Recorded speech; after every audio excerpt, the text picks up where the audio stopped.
Hello everyone, it's Megan from KenHub here, and welcome to our tutorial about the respiratory system. In today's tutorial, we'll first define the terms upper and lower respiratory tracts. We'll then move on to look at the main structures of the respiratory system, focusing specifically on their functions. We'll also take a look at the accessory structures of the respiratory system, followed by some clinical notes. But before we dive into all of this, I'd like to first give you a quick overview of the respiratory system in general. The respiratory system is a vital system for life. Its job is to bring oxygen into the body, remove carbon dioxide from the body, and to do this safely with minimal risk of infection, toxin absorption, or blockage. We often divide the respiratory system into two sections, the upper respiratory tract and the lower respiratory tract. The upper respiratory tract ends and the lower respiratory tract begins where the throat divides into the trachea and the esophagus, which is at roughly this level here. Unfortunately, the esophagus is obscured in this image as it's located posterior to the trachea. The illustration you can see on the right will feature throughout the majority of this tutorial. It shows the body from the front with the respiratory system drawn over the external surface. The head is turned to the right and has been half down the middle in the mid-sagittal plane to reveal the internal structures. All of the areas we'll be discussing today are highlighted in green in this image, and when we talk about a specific part, we'll highlight that specific area. So let's get started. We'll begin this tutorial by talking about the upper respiratory tract. The upper respiratory tract refers to all of the structures involved in respiration above the level of the beginning of the trachea, which is this structure here. These structures include the nasal cavity, the oral cavity, and the pharynx, which is made up of three parts: the nasopharynx, the oropharynx, and the laryngopharynx. Air is drawn into the body through the nasal cavity and the oral cavity. The nasal cavity is the air-filled space behind the nose. There are two sides separated by the nasal septum, and each side corresponds to one nostril. The nasal cavity has several functions. One of its functions is to warm or cool air to body temperature. Another is to humidify incoming air. It also functions to trap dust, pathogens, and other particles, as well as providing our sense of smell. The other entry point for air is the oral cavity. The oral cavity is the air-filled space within the mouth. In the image on the right, we can see an anterior view of the open mouth, with the lining of the oral cavity highlighted in green. We can see the tongue inferiorly, the buccal mucosa laterally, and the hard and soft palate superiorly. The oral cavity has a few respiratory functions. Similarly to the nasal cavity, it acts to warm or cool air to body temperature, as well as functioning to humidify incoming air. It also provides our sense of taste. Special senses, such as taste and smell, are important in identifying the presence of potentially harmful air. Inhaled air is brought from the nasal cavity and oral cavity into the pharynx, the area you might know as the throat. There are two pipes leaving the pharynx, the trachea and the esophagus. The pharynx guides air into the trachea and food into the esophagus. It also has a role in speech for producing vowel sounds. The pharynx has three parts. Apart from the nasal cavity, which is the nasopharynx seen here, apart from the oral cavity, which is the oropharynx seen here, and a common part where these two meet, which is the laryngopharynx seen here. The laryngopharynx ends at the beginning of the trachea, marking the end of the upper respiratory tract. Now we'll follow inhaled air down into the lower respiratory tract. The lower respiratory tract is made up of several structures. The components in order are the trachea, the bronchi, the bronchioles, the alveoli, and more generally the lungs. We'll also mention the main and accessory muscles of respiration. So let's take a closer look at each of these structures. The beginning of the trachea marks the top of the lower respiratory tract. As seen on the image, it travels down the neck into the thorax, where it splits into two. Known more commonly as the windpipe, the trachea is responsible for bringing air down the neck and into the chest. It also produces mucus to trap pathogens and particles that manage to get past the defences of the upper respiratory tract. The trachea is located towards the front of the neck in the centre. It's surrounded by cartilage arranged in C-shaped bands, making it firm but expandable to allow air in. Next on our way down are the bronchi. a branching network of airways arranged in an inverted tree formation. Like the trachea, they have cartilaginous rings around them to hold them open. The amount of cartilage decreases as they go deeper into the lungs as more pliability of the airways is required. There are 3 levels of bronchi, which are best shown in another diagram that displays just the airways with the lungs removed. First we have the primary bronchi, also known as the principal bronchi, seen here. Then we have the secondary or lobar bronchi, seen here. And finally we have the tertiary or segmental bronchi, seen here. The trachea splits into 2 primary bronchi, the right one here and the left one here. This split happens deep to the angle of Lewis, which is the bump near the top of your breastbone. Each primary bronchus corresponds to one lung. Once they enter the respective lung, each primary bronchus splits into several smaller secondary bronchi, which then split into many even smaller tertiary bronchi. In this way, they direct air to and from the bronchioles. So what exactly are the bronchioles? The bronchioles are the smallest airways in the lung, even smaller than the tertiary bronchi. In fact, they're so small that we can't see them in this diagram. They are distributed throughout the lungs and do not have cartilaginous rings. Their primary function is to carry air in and out of the alveoli. However, they can also secrete mucus to trap any particles or pathogens, which may be inhaled that far into the respiratory tract. Continuous with the bronchioles are the alveoli, which are tiny air sacs and the terminal points of the airways. The alveoli are not shown in this illustration as again they are too small, but they exist as clumps at the end of each bronchiole, so are also distributed throughout the lungs. Oxygen from inhaled air is absorbed through the walls of the alveoli into the bloodstream. Similarly, carbon dioxide and certain other waste products diffuse through the wall from the blood, and are subsequently exhaled. This process is called gas exchange and is their role in respiration. While we're in the lower respiratory tract, let's discuss the lungs, which we can see here highlighted in green. The lungs are the organs responsible for gas exchange. The secondary and tertiary bronchi, the bronchioles and the alveoli, all branch within the lungs. The lungs also consist of the pulmonary blood vessels and the tissues lining and supporting the airways. They are located within the thoracic cavity and inflate and deflate with chest wall movement. Each lung is divided into lobes. There are 3 lobes on the right and 2 lobes on the left. There are only 2 lobes on the left-hand side to allow space for the heart. Now let's quickly talk about the special blood supply within the lower respiratory tract. The bronchi, bronchioles and lungs benefit from a dual blood supply and drainage. The first supply is through the bronchial arteries, which fuel the cells of the tract. They bring oxygenated blood from the thoracic aorta and drain into the bronchial veins and the pulmonary veins. The second supply comes from the pulmonary arteries, which bring deoxygenated blood from the right ventricle of the heart to the alveoli of the lungs for gas exchange. They then drain into the pulmonary veins to take the now oxygenated blood to the left atrium of the heart, ready to be pumped into the systemic circulation to supply the tissues of the body. Through this pulmonary circulation, the lungs enact their function of removing waste from the blood and supplying the body with oxygen.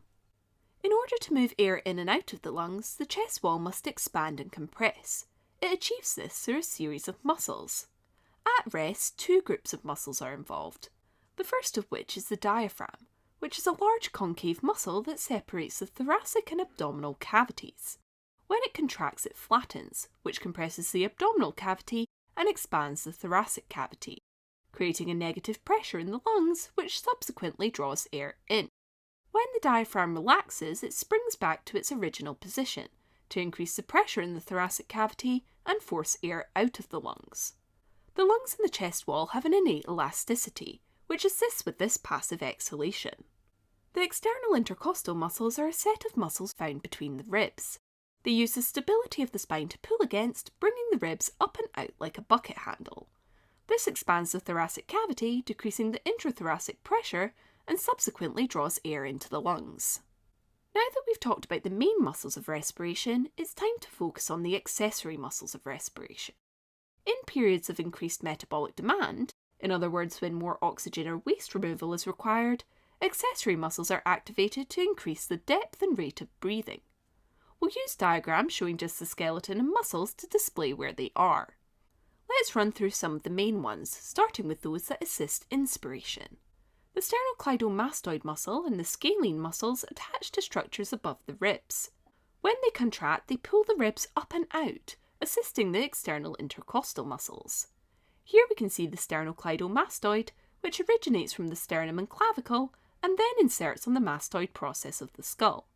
Next we can see the posterior scalene muscle, which originates from the cervical vertebrae and inserts on the second rib. Then we have the middle scalene muscle, which also originates from the cervical vertebrae but inserts on the first rib. Finally, we have the anterior scalene muscle, which also originates from the cervical vertebrae and inserts on the first rib. Muscles of the anterior chest wall, such as the pectoralis major muscles, attach between the ribs and the shoulder joint. When the shoulder joints are fixed in position, the muscles pull the rib cage up and out towards each shoulder, enlarging the intrathoracic cavity. It's possible to fix the shoulder joint in place using the back muscles or by pushing your arms against something. Muscles of the posterior chest wall, such as latissimus dorsi, which we can see here, and the trapezius muscle, which we can see here, facilitate greater inspiration by fixing the shoulders in position to allow the anterior chest wall muscles to assist as just mentioned. Others use the spine's stability to pull against, raising the ribs in a similar fashion to the external intercostal muscles. Muscles around the spine, such as the iliocostalis muscle shown here, help out by stabilising the spine and lower ribs. This gives other muscles fixed structures to pull against, and by extending the spine, the intrathoracic volume is increased. When you're breathing hard, you need to force air out of your lungs. Normally this wouldn't need much, if any, muscle contraction due to the elasticity of the lungs, thoracic wall and diaphragm. But when stressed, the body enlists the help of some muscles to assist with expiration. The internal intercostal muscles are a set of muscles found between the ribs, situated deep to the external intercostal muscles.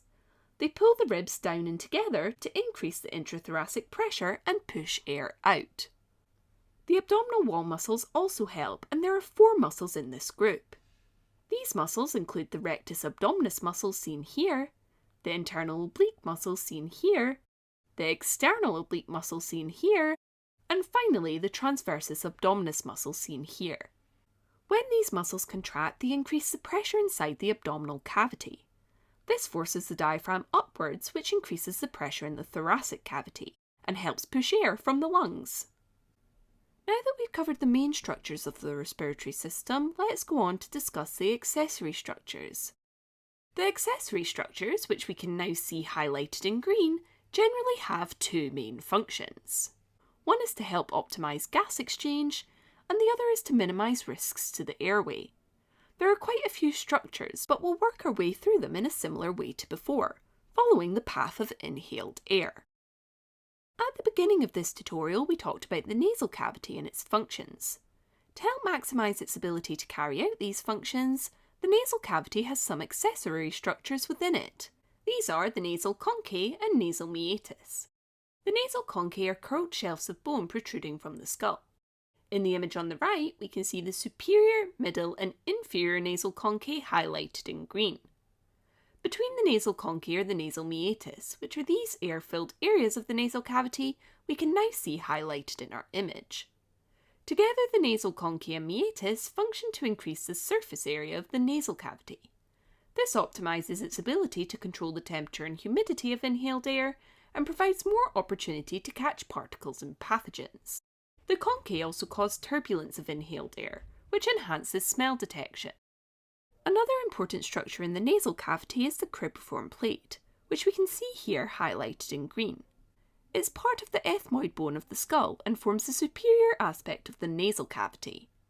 What makes it unique is that it's pierced by lots of tiny holes, through which branches of the olfactory nerve protrude. The olfactory nerve is responsible for the sense of smell, so needs to have nerve endings in the nasal cavity. Thus, the cribriform plate facilitates the sense of smell. Smell is important in respiration as it allows the detection of potentially toxic or risky environments. Moving backwards in the head, we come to the eustachian tubes, which are air-filled canals that connect the middle ear to the nasopharynx. This tiny hole here is where the eustachian tube communicates with the nasopharynx. There's one tube on either side of the head, each connecting with an ear. We can see this clearer in the next diagram, where this tube, the eustachian tube, connects the middle ear and the nasopharynx. The eustachian tubes have two functions. They're responsible for pressure equalisation of the eardrum to prevent strain on the eardrum with environmental changes, and they drain the middle ear of mucus, secretions and debris to minimise infection risk. Looking into the mouth, a few accessory structures can be seen. The first one, which we're looking at now, is the tongue. The tongue is a group of muscles in the mouth which can be controlled unconsciously and consciously. Because it's a group of muscles, the tongue is highly controllable and has many functions. The tongue's functions in respiration are to humidify and heat or cool inhaled air to body temperature, and to detect the temperature of anything in the mouth, for example food, to allow you to react and avoid damage to the throat. It's also responsible for swallowing, where it guides food away from the trachea, and for taste to detect potentially toxic environments. Finally, it also facilitates speech. Moving up to the top of the mouth, we have the hard and soft palates which form the roof of the mouth. These can be seen in this anterior view of the open mouth. First we have the hard palate, and posterior to the hard palate we have the soft palate. They separate the nasal cavity and nasopharynx from the oral cavity and oropharynx. The hard palate is made up of bones of the skull, whereas the soft palate is a group of muscles that are coordinated with the tongue. Collectively, the palates have two functions, providing sensation for the gag reflex and in modifying speech. Attached to the edge of the soft palate is this structure here, which is called the uvula. This is a small dangling grape-like structure which moves when you say ah. It provides sensation for the gag reflex and closing the nasal airway during swallowing and vomiting, and aids with speech. Sometimes confused with the uvula are the tonsils. There are three sets of tonsils. One pharyngeal tonsil on the back wall of the nasopharynx, two palatine tonsils on each side of the soft palate, and one lingual tonsil found at the base of the tongue. Let's take a closer look at the palatine tonsils. We can see the right and left palatine tonsils in this anterior view of the open mouth. As a collective unit, the three sets of tonsils' job is to trap and identify particles and pathogens entering the body. They form an almost complete ring around the throat called Waldeyer's ring. This allows the tonsils to catch everything going into the body. Going down into the neck, we have the epiglottis. This is a flap of connective tissue attached to the entrance of the larynx. When swallowing, the epiglottis closes over the larynx to prevent swallowed substances from entering the lower respiratory tract. Below the epiglottis, we can see this structure here, which is called the larynx. The larynx is a collection of cartilage structures, and it houses and protects the vocal cords. Adam's apple is a useful surface marker of the front of the larynx. The vocal cords' functions are modulating pitch and voice production, and to act as another barrier in preventing aspiration of larger objects. Before we conclude this tutorial, let's go over some clinical notes relating to the respiratory system. Respiratory diseases can be separated into two categories. Obstructive diseases affect the airways you can see highlighted, and examples include asthma or chronic obstructive pulmonary disease, also known as COPD. Restrictive diseases, on the other hand, cause problems with lung expansion, examples of which would be pulmonary fibrosis and obesity hypoventilation syndrome. So obstructive diseases involve narrowing or blocking of airways. In asthma, there's a reversible antibody-mediated hypersensitivity reaction in the airways in response to a trigger, for example, cold air or pollen. This causes mucus secretion and constriction of the muscles around the smaller bronchi and bronchioles, which together obstruct the airflow. It improves rapidly with bronchodilator therapy, and this is what is meant by the term reversible, and is a crucial part of an asthma diagnosis. In COPD, persistent inflammation of all the airways results in narrowing due to swelling, increased mucus secretion, and reduced lung elasticity. As we mentioned when talking about the muscles of respiration, the lung's elasticity is the main way air is expelled. So if the elasticity is decreased, it's more difficult to expel air, and it remains trapped in the lungs. This takes up space and prevents nice new oxygenated air from coming in, and reduces the ability of the lungs to transfer oxygen to the blood. Unlike asthma, it's only minimally reversible, if at all, with bronchodilator therapy. Restrictive defects are down to the lungs not being able to expand as much as normal. Pulmonary fibrosis as a term means scarring of the lungs, and it refers to a group of conditions with various causes. However, a lot of the time a cause isn't found. In other cases, medical treatments such as radiotherapy are the precipitating factor. The scarring results in less compliance of the lungs, causing an inability to expand and allow as much air in. Obesity hypoventilation syndrome occurs in obese individuals where the weight of fat on the chest wall is greater than the respiratory muscles can cope with. This means the thorax cannot expand properly, restricting airflow into the lungs. It's worse when lying down and on exertion. However, it's important to emphasise that exercise is one of, if not the best treatment of this condition. So now we know the path of air in and out of the body. To summarise, first we covered the upper respiratory tract, which consists of the nasal cavity, which is located behind the nose, the oral cavity, which contains accessory structures such as the tongue and uvula, and then we had the three components of the pharynx. We had the nasopharynx, which we can see here, then the oropharynx, which we can see here, and finally we had the laryngopharynx, which we can see here.